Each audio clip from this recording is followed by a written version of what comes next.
Under the warm Mediterranean sun, the Acropolis is far more than stone and mortar. It is the beating heart of a magnificent ancient civilization's enduring legacy. Today, it stands high above the modern noise of Athens, appearing as if it belongs to an entirely different dimension of time and human achievement. Every worn groove in these marble steps tells a story of the countless individuals who walked this path long before our own journey began today. Built between 447 and 432 BC, the Parthenon stood perfectly intact for over 2,000 years through many changing empires. It survived the Macedonians, the Romans, and the Byzantines, maintaining its majestic form until one fateful day in late September of 1687. In an instant, everything changed. Venetian forces laid siege to Athens, aiming their cannons at the hill where the Ottoman army had taken shelter. Unknowingly, the Ottomans had converted the sacred temple into a powder magazine, turning a masterpiece of architecture into a ticking time bomb of destruction. A single direct hit ignited the gunpowder, causing a catastrophic explosion that ripped through the temple's core and sent ancient marble flying into the sky. In less than a second, 2,000 years of architectural history were torn apart, leaving the temple scarred and broken in the wake of war. Though it was broken, it refused to fall.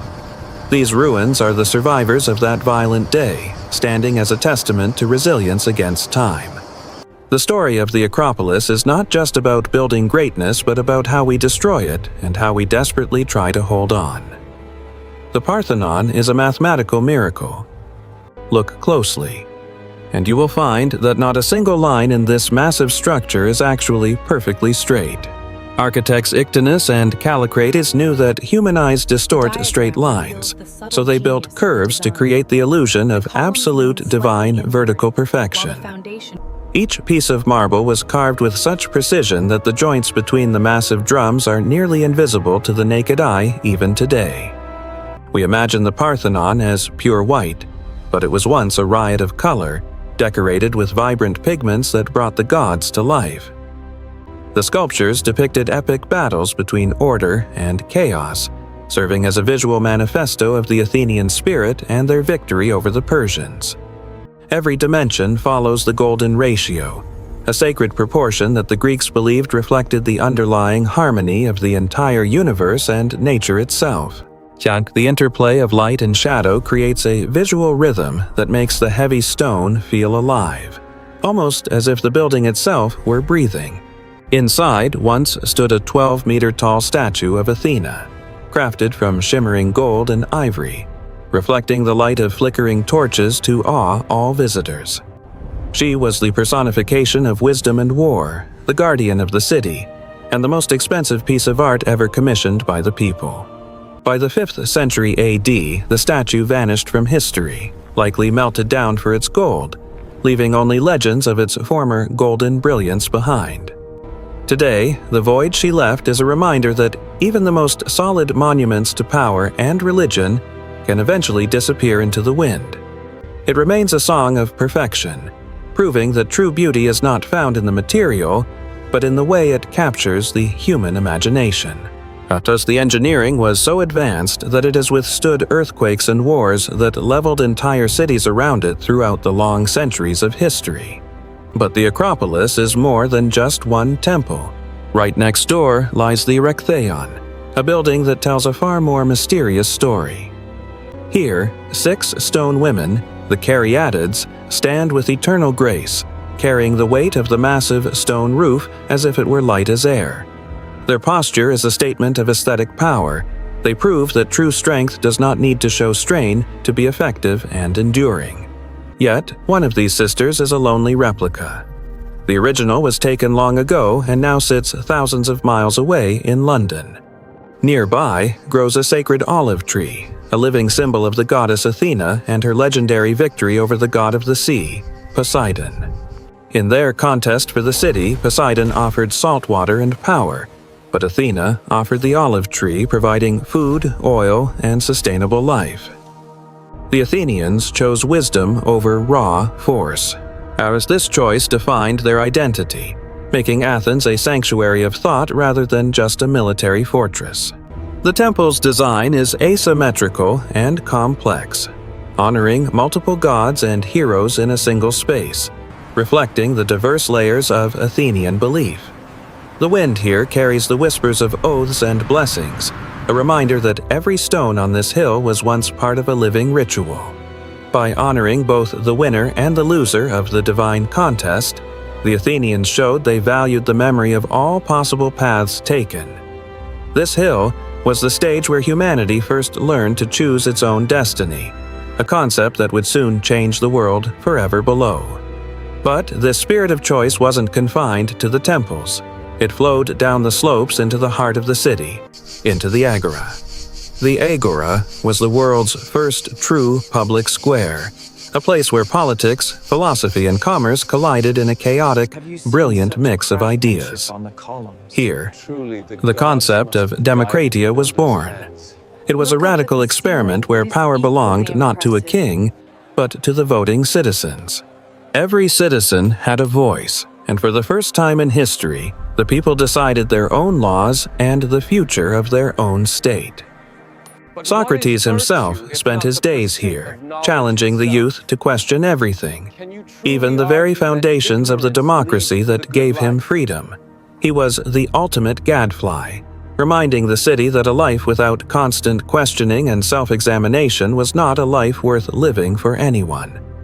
Yet, even this democracy was flawed, eventually sentencing Socrates to death for his ideas, proving that the rule of the majority can be dangerous. To protect their freedom, they used these pottery shards called ostraka to vote for the exile of any leader who became too powerful. It was a brutal but effective check on power, ensuring that no single man could ever again rise above the collective will of the people.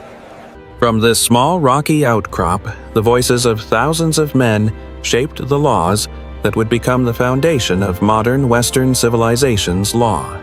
The Parthenon was the crown, but the Agora and Caryatid were the heart and lungs, providing the lifeblood for the world's first democratic experiment. While it excluded women and slaves, this flawed system was the first spark of human liberty, a spark that took millennia to fully ignite elsewhere. The stone temples above were built to show the world that a city of free men could create something greater than any tyrant's empire. These scars are not just signs of age, they are the evidence of 2,500 years of human triumph, tragedy, and relentless survival. For centuries, travelers and conquerors took what they wanted, leaving the Acropolis a shell of its former self, a ghost of ancient Greek glory. Even well-meaning restorers caused damage, using iron clamps that rusted and expanded, slowly shattering the very marble they were meant to protect and save. Today, a new generation is undoing the mistakes of the past, using titanium and advanced chemistry to ensure these stones stand for thousands more years. Every fragment is now scanned and digitized, allowing computers to find the exact original position of every single splinter of white pentelic marble. It is a puzzle of epic proportions, a task that spans generations of architects who know they will never see the final completion of their work. Their dedication is a form of worship, a commitment to keep the spirit of human excellence alive against the inevitable decay of time and nature. The hill has survived fire, explosions, and neglect, yet it remains the most recognizable symbol of the human quest for order and divine beauty. Is it the resilience of the stone itself, or the immortality of the human spirit that refuses to let such greatness be forgotten by history? But this resilience faces a different challenge today, a moral question about where the best pieces of this ancient temple truly belong in our world. In 1801, Lord Elgin removed 17 statues and 15 frieze panels, transporting them to London where they have remained for over 2 centuries. The British Museum argues they saved these treasures from destruction and have shared them with millions of people from every corner of the globe. 3,000 kilometers away, the new Acropolis Museum waits with open arms and a specially designed gallery built specifically to house the missing sculptures. These white plaster gaps are a silent protest, a visual representation of a masterpiece that has been violently divided between two different nations and cultures. The Greeks argue that these stones are part of a single organic whole, and their true meaning can only be understood here, in this specific light. Who has the right to decide what belongs to whom when it comes to the shared heritage of all of humanity and our collective past?